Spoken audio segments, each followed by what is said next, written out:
We begin the news at this hour with the top United Nations court ruling saying that Israel should do everything it could to prevent any act of genocide in the Gaza Strip. In a highly anticipated ruling, the International Court of Justice on Friday said Israel must do everything to prevent the commission of all acts within the scope of the Genocide Convention. Earlier, Gazans expressed lack of conviction in the ruling as they say Israel will not abide by the decision.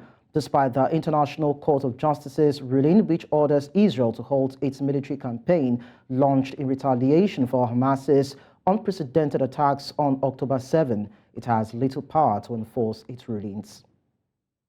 The State of Israel shall take all measures within its power to prevent and punish the direct and public incitement to commit genocide in relation to members of the Palestinian group in the Gaza Strip. 16 votes to 1. The State of Israel shall take immediate and effective measures to ensure the provision of urgently needed basic services and humanitarian assistance to address the adverse conditions of life faced by Palestinians.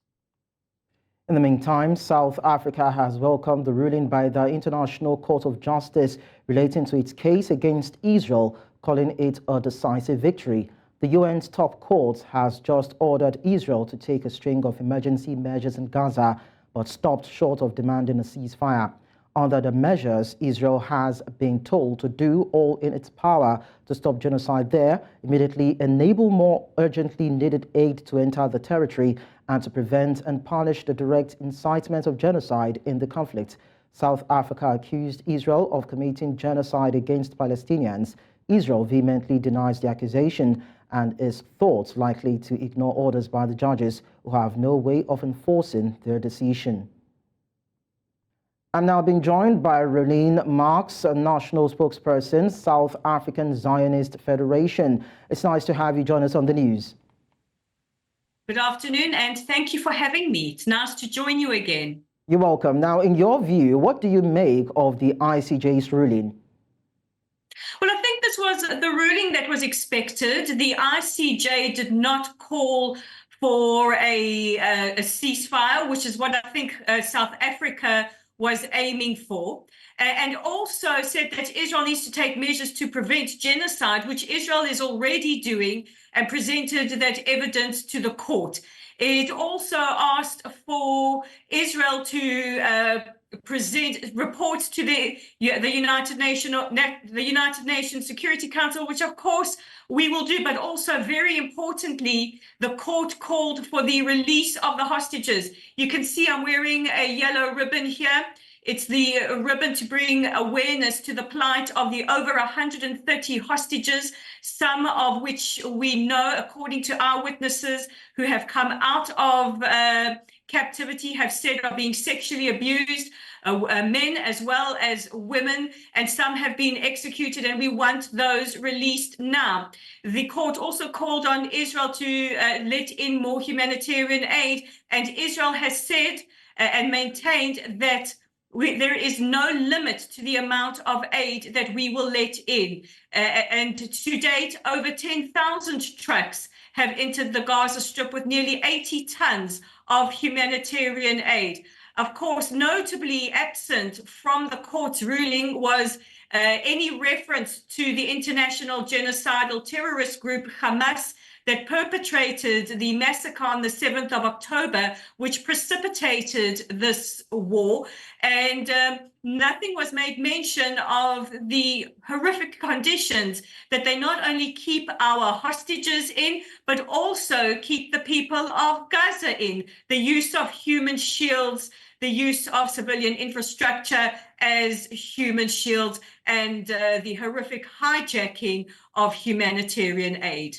Well, a lot has been said by the ICJ in terms of verdict handed down, but the court does not have the power, as it's been said, to actually enforce these rules. So don't you think that is a vague and a cosmetic ruling?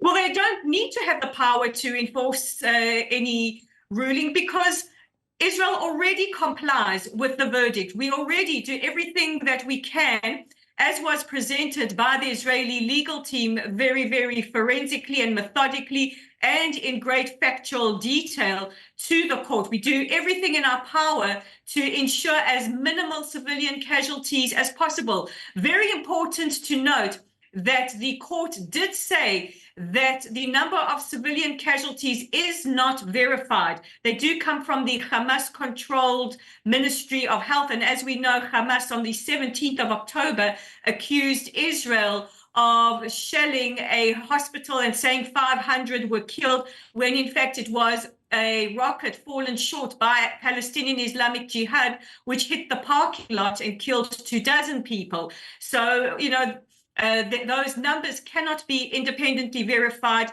a fact that the court did note. And with regard to humanitarian aid, we are letting that humanitarian aid go in. In fact, Israel is going above what is required by the rules of armed conflict under the Geneva Convention to ensure that humanitarian aid goes in. What we do desperately need is the return of those over 130 hostages, the youngest who only turned 1 year old last week, the oldest being an 85-year-old. We are on the eve of International Holocaust Memorial Day. That day is tomorrow, where we specifically remember the genocide of the Jewish people. In fact, the term genocide was coined by a Jew following the atrocities of the Holocaust.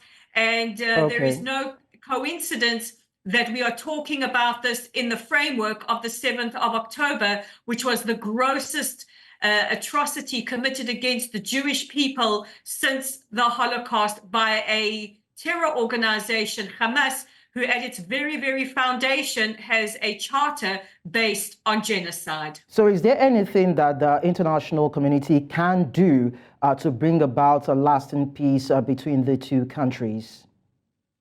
I think that is a fantastic question. I think, first of all, we'll need to remove Hamas out of the equation, because Hamas does not recognize two states and does not recognize the state of Israel. They call explicitly for the genocide of Israel in their charter. As recent as this week, Hamas leader Khaled Mashal said, we do not recognize and we will never recognize a two-state solution. So Hamas must be removed from the equation. And we have seen encouraging signs from the people of Gaza over the last couple of days, who have called for the release of hostages and are calling for peace, something I think would be supported by the Israeli people if we do see that there are significant and authentic calls for peace. I think we can all agree we want an end to conflict in this region. We want a better life for our Palestinian neighbors, and most certainly for us as Israelis. We want the terror against us to stop. Aurelien Marks, thank you so much for sharing your thoughts with us. We appreciate it. Only a pleasure.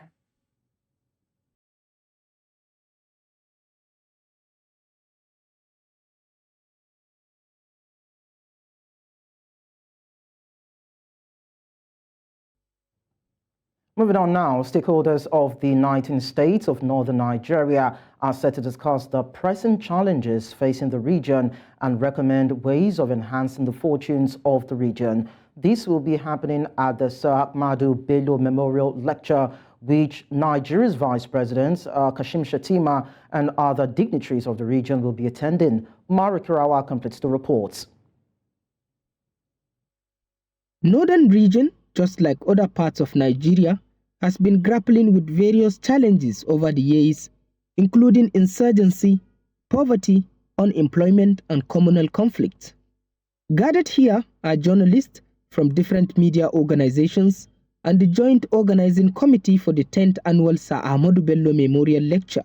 The event hopes to provide a space for stakeholders to share ideas, expertise, and experiences in order to find practical solutions that can be implemented to better the region. The Sir Ahmadu Bello Memorial Lecture is an annual event that seeks to promote intellectual discourse and the reflection on critical issues affecting the northern region and Nigeria as a whole.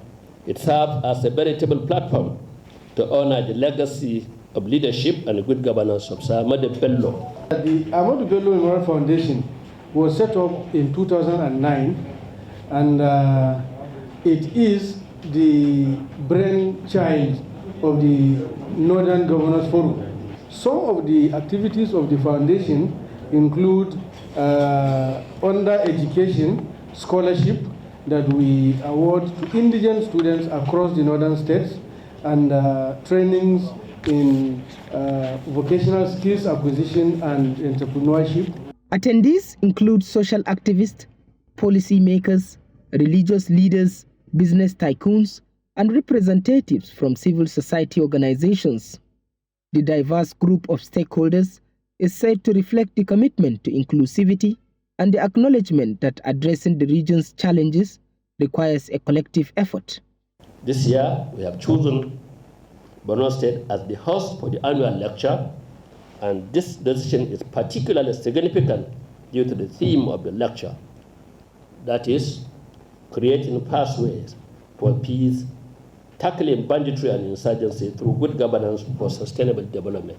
Professor Tijani Mohamed Bande, GCON, Nigeria's permanent representative to the United Nations, and the one-time president of the United Nations General Assembly, will be the guest speaker. Comprehensive approach to tackling regional integration, economic diversification, good governance, and security are among key issues that are expected to focus in the 10th Sir Ahmadu Bello Memorial Lecture. In Borno State for News Central, Umaru Kirawa. You're watching News Now. We will continue with the stories after this time out.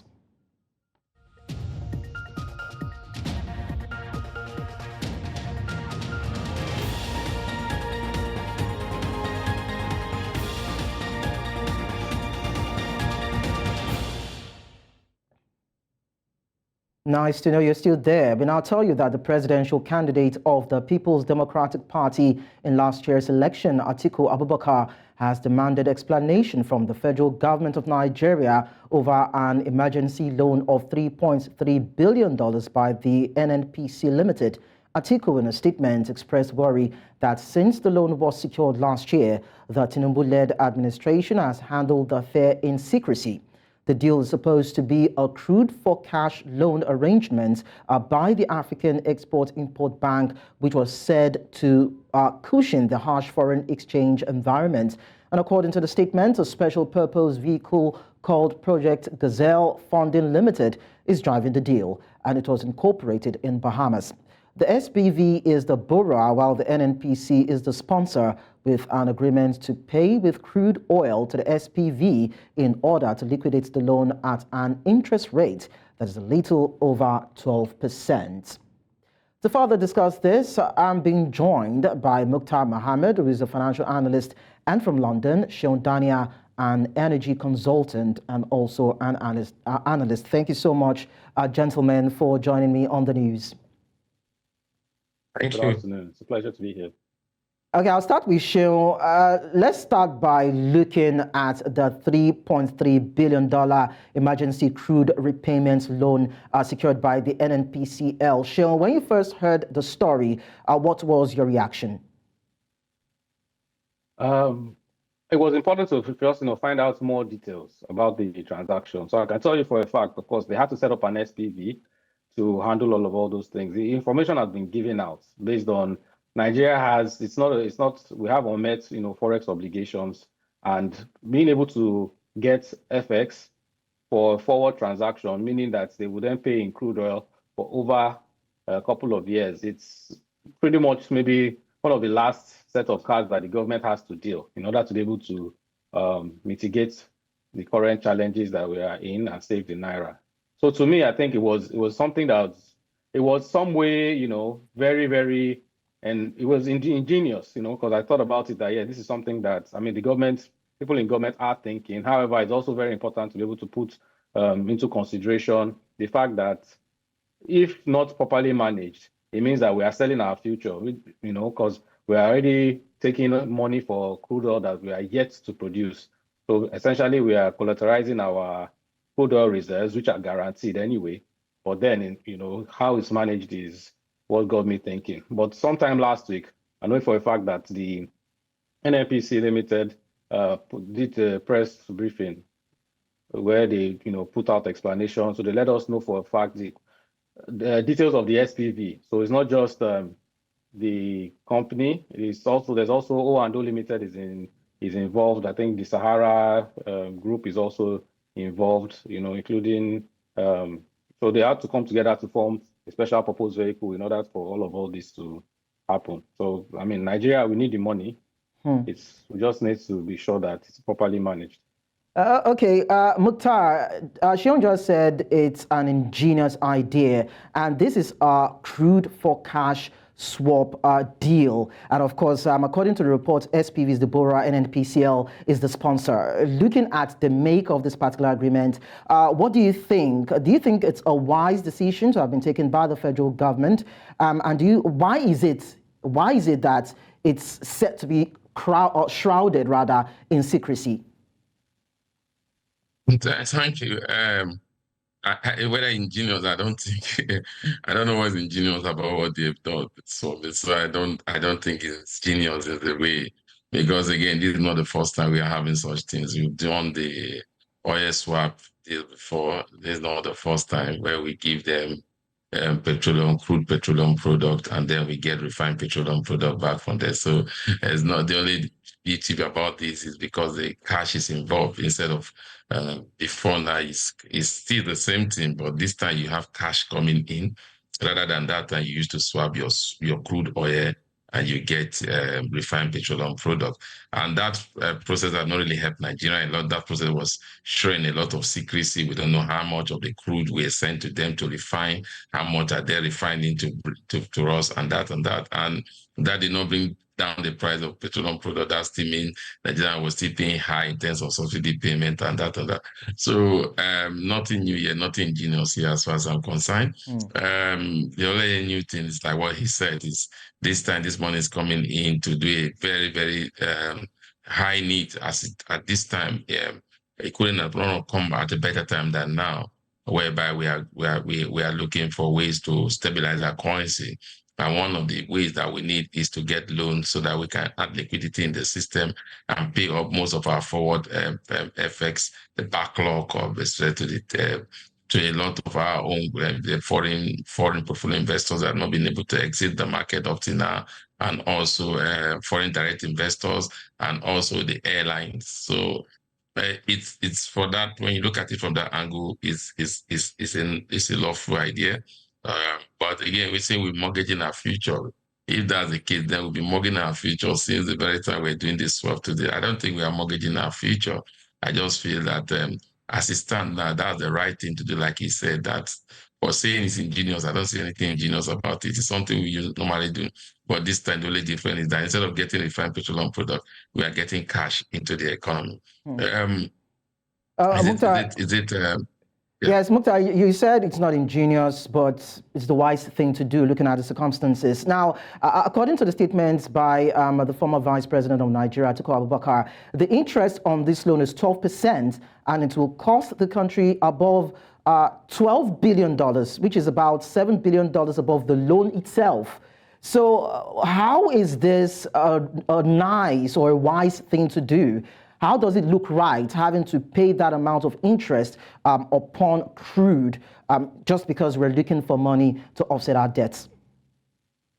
Well, as an opposition leader, you expect such comment from them. Before I will say anything about that, we need to get the full details from NNPC Nigeria Limited. Before I came on air, we got the auditor report from NNPC Nigeria Limited. Even if for last year, we did not get anything as regard that. So hopefully, I think that for first half year report. So this deal was done towards the end of last year. So we're going to see that deal in their full year report or their next report. So that's when we can begin to talk about that. Because just taking what the vice president talks to say to be the truth is not something that is professional, because you need to hear from both sides. So we're expecting the NNPC to give us more updates, and that's why we said when you are going into such an agreement, you need to be very transparent. But again, it's not every business deal that I'm doing. I would not be transparent to the whole world. But when you ask for that, that's why we have the Freedom of Information Bill. So maybe former Vice President Atiku Abubakar got that bill to see that. But if that is true, like I said, that means there's nothing ingenious about it. But I don't think that is the real case. I don't think that's the real case. From the filler we've got behind the scene, I don't think it's that amount in terms of, again, this money that was collected by NNPC is also used for payment of royalty, also to so meet some of their obligation to government. So it's a win-win situation for Nigeria. But on the details of paying 7 billion, I think we need to wait for that to be seen from the NNPC. They're the right people to tell us that based on their audited report or unaudited report.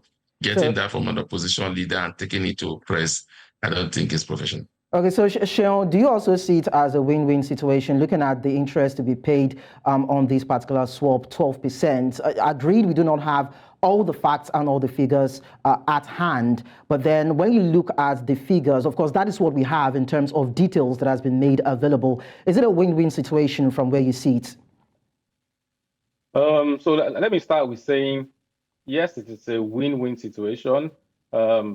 But there are also some downsides. So I'll start with saying, of course, first and foremost, the former vice president is a Nigerian, and of course, he has every right to question the transaction.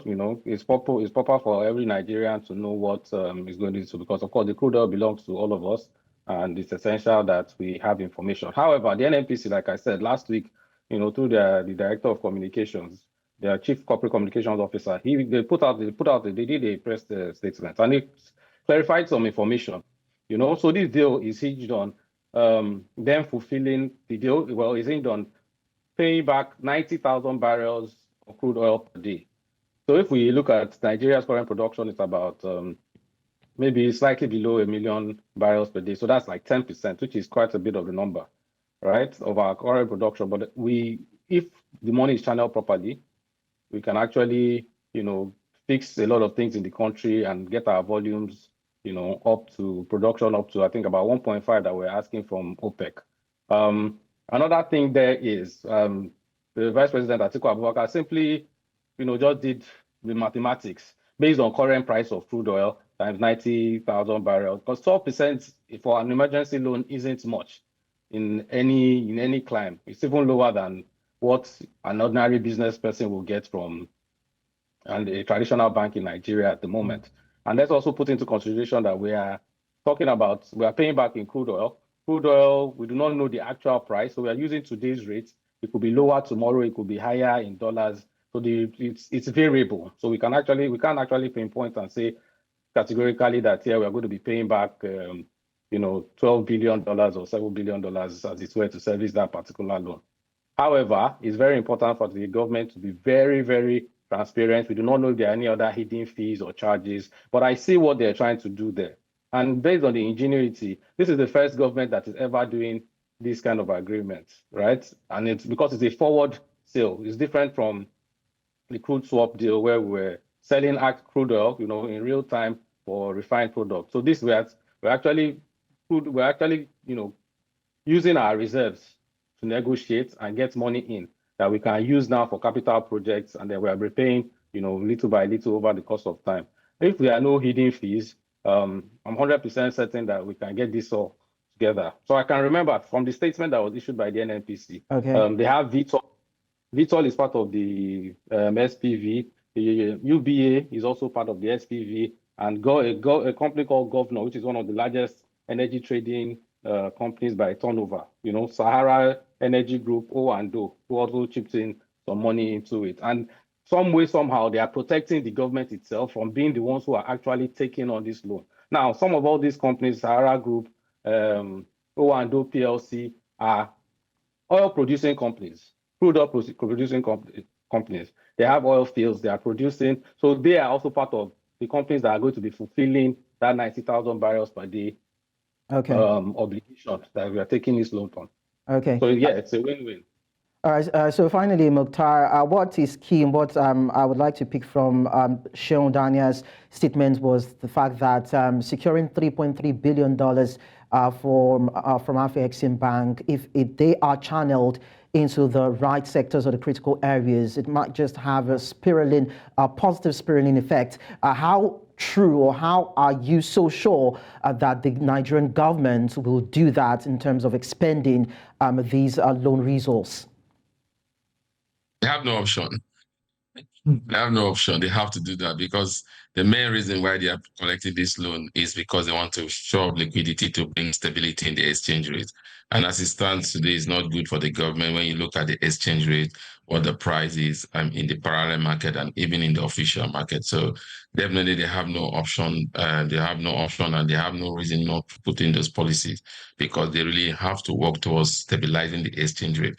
Remember that if they stabilize this exchange rate, they are going to attract investors, foreign direct investors, portfolio investors, and that also will make them attract more effects into the economy. So as it stands now, they have no choice than to stabilize this rate. All the policy, all the economic policy of President Tinubu is tied towards stability in the exchange rate. All his traveling that is traveling to attract investors is tied towards stability in the exchange rate.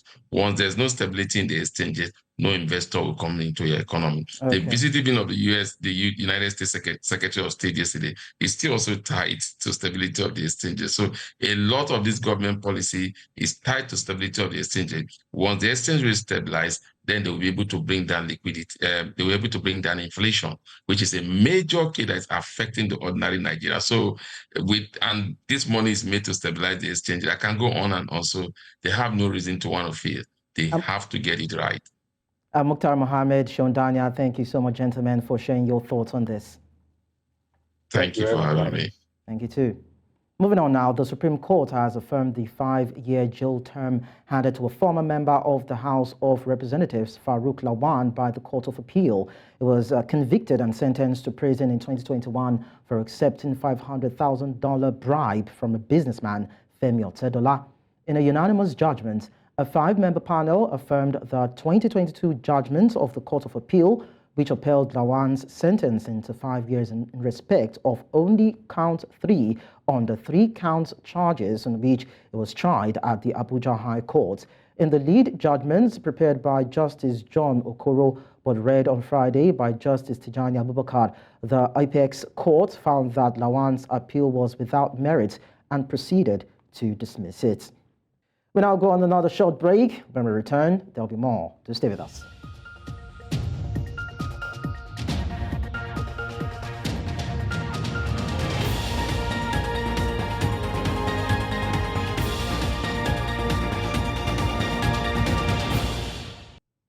We now tell you that the Federal Road Safety Corps has come under public scrutiny after a video emerged online where the operation of the Corps left a sore taste in the mouth of motorists. Austin Azu tells us more in this report.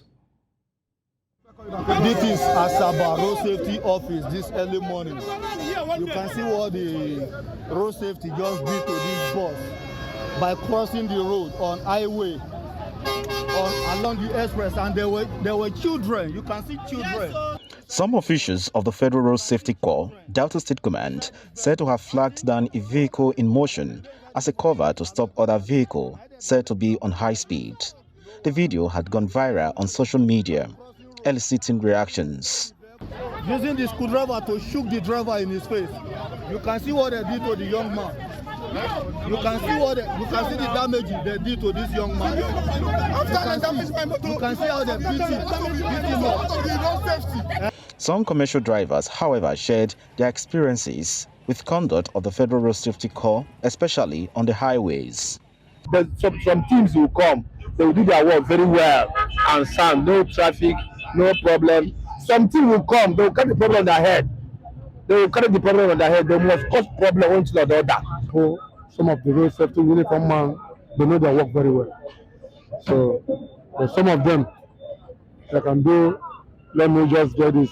Some of them have some money, some of them are for the work.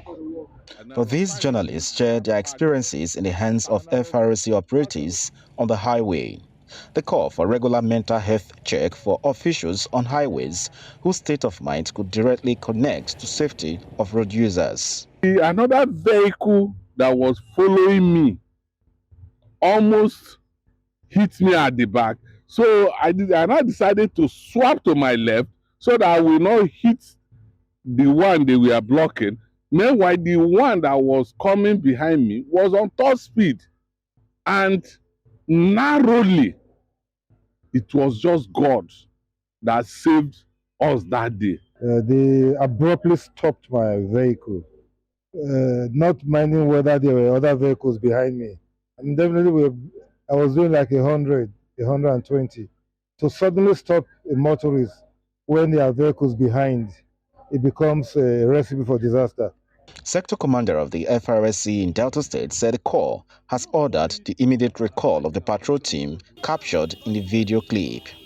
While condemning the action of the officers, he stated that it was a breach of the FRSC procedures for officers on patrol duties.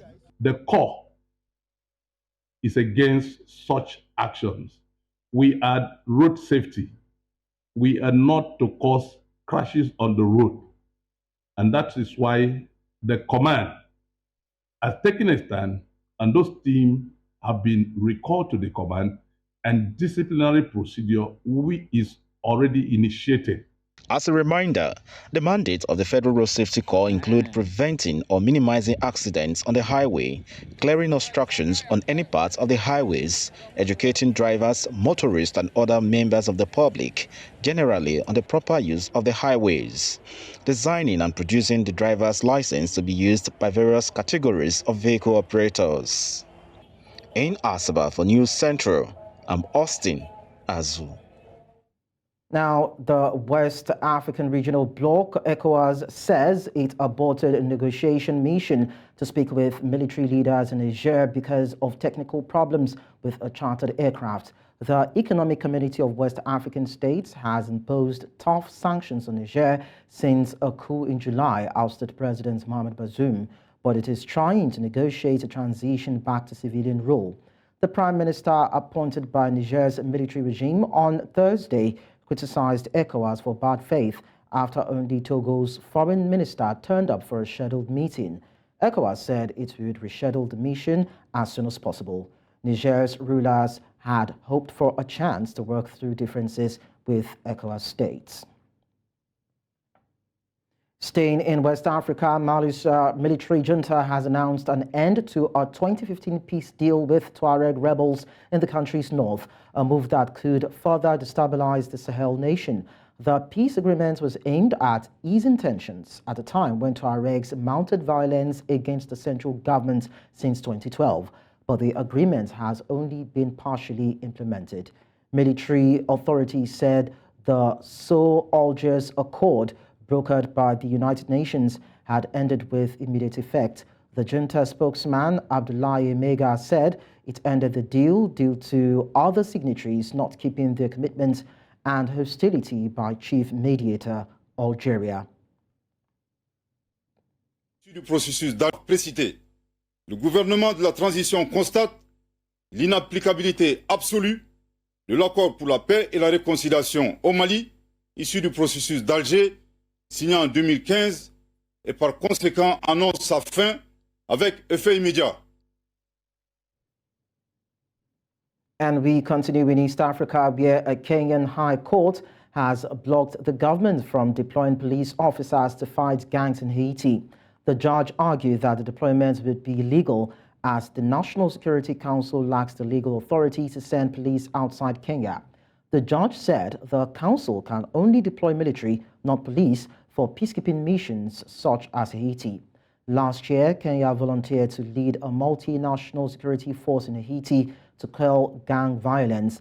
The judge explained that Kenyan law only allows the government to deploy police officers to another country if a reciprocal agreement exists between Kenya and the host nation. Last year, Asian Prime Minister Ariel Henry asked the UN to urgently deploy a military multinational force. In the meantime, Kenya's Court of Appeal has declined to suspend an order that had blocked the government from implementing a controversial housing levy. The government had requested the courts to allow it to continue deducting the monthly levy from salaried Kenyans, pending the hearing of appeals challenging the levy's introduction. Last June, President William Ruto signed the Finance Act, a legislation that is unpopular with many after introducing a 1.5% housing levy payable each month by both employers and employees. But in November, the High Court ruled that the levy was unconstitutional as it had been introduced without a proper legal framework and was only imposed on salary Kenyans.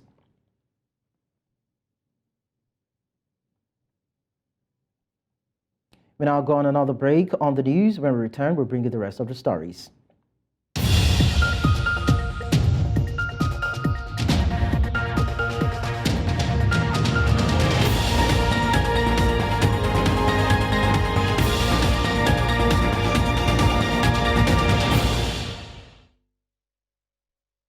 Let's talk business. The Nigerian Ports Authority and the Nigerian Customs Service are set to embrace collaboration in the drive for port efficiency and competitiveness in support of the country's economic diversification.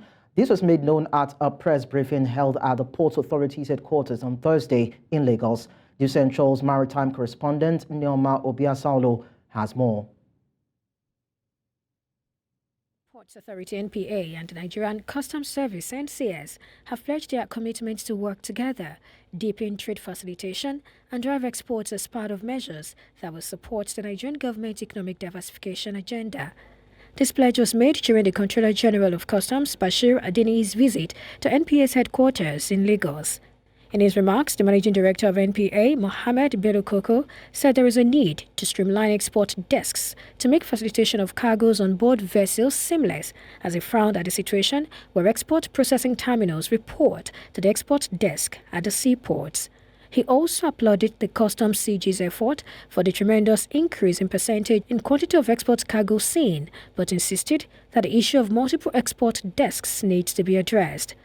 The NPA boss urged the Customs CG to include the authority as part of agencies of government that would benefit from the proceeds of auctioning overtime cargoes at the port, as huge funds were spent in moving the overtime cargoes from the seaport to the Ikorodu terminal. The issues of congestion at the port is because we need to make the ports more efficient.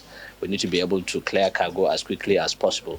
So we have discussed the issue of 24-hour port operations, where we need custom officers to going forward to be working on shift. That way you can have cargo clearing and cargo discharge and other things into the night 24 hours. But for them to do that, it means you need the shipping lines, you also need the terminal operators and security, and everybody needs to actually be on their toes and work 24 hours.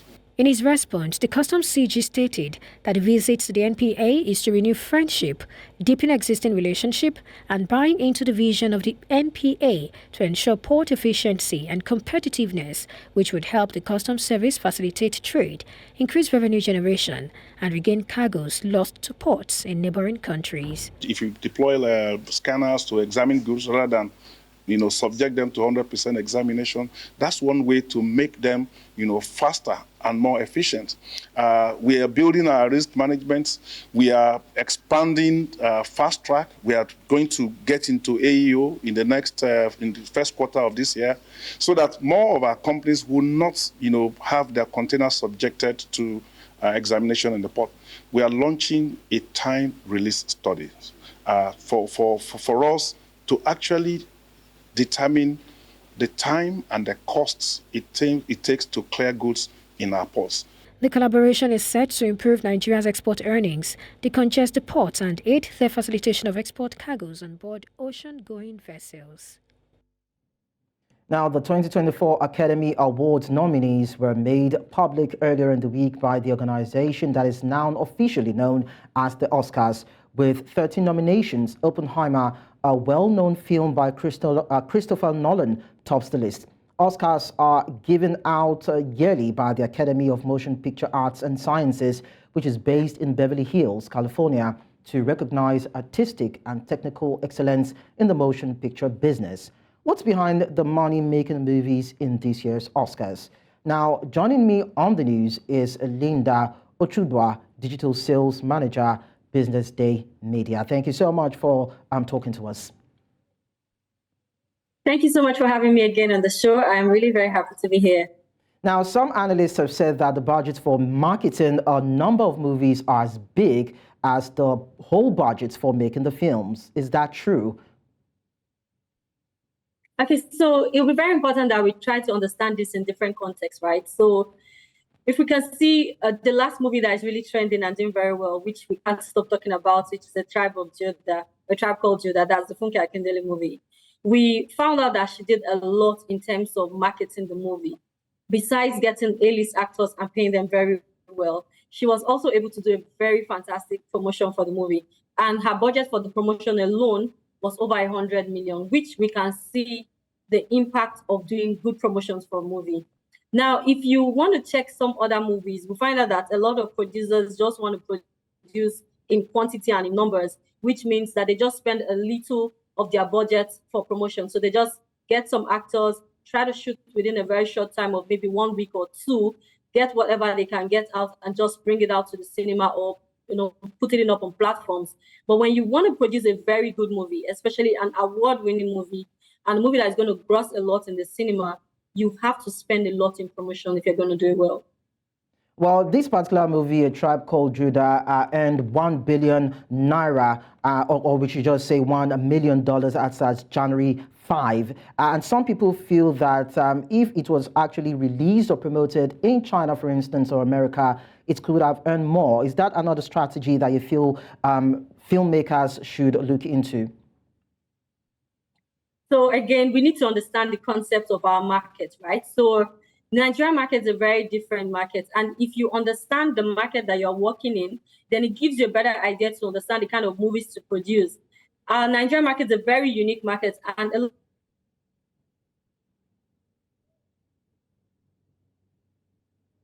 Linda, we can't hear you again. I think we just lost audio communication with you, Linda.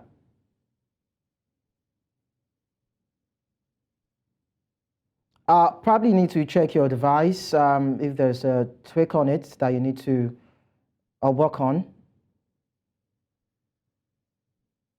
Well, I think we just, well, we can see Linda, but then we do not have communication. Linda, can you hear me? Yes, I can hear you. Okay, yes, we can hear you too now. So I'd like you to just continue on your analysis. So if we're going to take a movie from Nigeria to China or US, you need to understand who you're serving in the market. Do you want the Chinese people to watch this movie, or do you want the Nigerians in diaspora to watch the movie? And they're a good number, but not enough. So if you're going to take a Nigerian movie out of the country, then you must produce that movie putting the people you want to air it to in mind. Because Nigerians tend to understand our movie and it's easy. But then if you're taking it outside the country, do they really understand our words, our slangs, and what we are saying? So you have to then produce movies that they can also relate to, make it relatable, make it easy for them to listen to the words and understand what you're trying to say and what you're trying to pass across. For us, it is going to be easy to make money here. But I'm thinking, if we're going to then export our movies, then we have to put the people that we want to watch this movie in mind, making sure that we are putting it in a story in a way that they can understand and something that they can also relate to. And I'm sure we'll have very good numbers. I actually heard that she's taken the movie to the United Kingdom and some other countries, and it's doing well also. A lot of Nigerians have heard about it and they're going to watch. But we need to go beyond making movies for just Nigerians to making movies that everyone can watch, relate, and understand. And I'm sure we'll make so much more from the cinema. Okay, just quickly in about 30 seconds, let's quickly look at the contribution of the creative industry to Nigeria's economy. Do you think that it has that value, and do you think that we can build on? Does it have the capacity to build on what it has to improve the economy of the country? I am a very strong advocate. Yes, it does. And they are already adding value. And I want us to just put a picture, because last time I came around, I mentioned and I did a breakdown of what the industry is doing now. You technically have only over 230,000 people who are going to the cinema. Imagine that you have 1 million or 5 million people who can afford the tickets going to the cinema. That takes it to over 6 billion per movie. Imagine we have 10 good movies in a year, not just one. That takes it over 60 billion from 10 good movies. The numbers are enormous and they can do better. If we give them the right support that they need, and we create the right enabling environment, the movie industries will do so much more than we can ever imagine. Linda Achudwa, thank you so much for your perspective. Thank you for having me again. And that's all at this hour. But before we go, let's take another look at some of our top stories. World quarters said Israel must take steps to prevent acts of genocide in Gaza, as South Africa described the ruling as a decisive victory. Nigeria Supreme Court has upheld the 5-year jail sentence of ex-lawmaker Farouk Lawan over a $500,000 bribe case. And finally, we told you that a Kenyan court has blocked the deployment of police to Haiti. Don't forget to send your eyewitness report to the WhatsApp number and email on your screen. You can follow us on social media. We are at News Central TV. You can also watch News Central live on DSTV channel 422, StarTimes channel 274, Avo TV, and YouTube. Many thanks for watching. I am Lekon Onobanjo.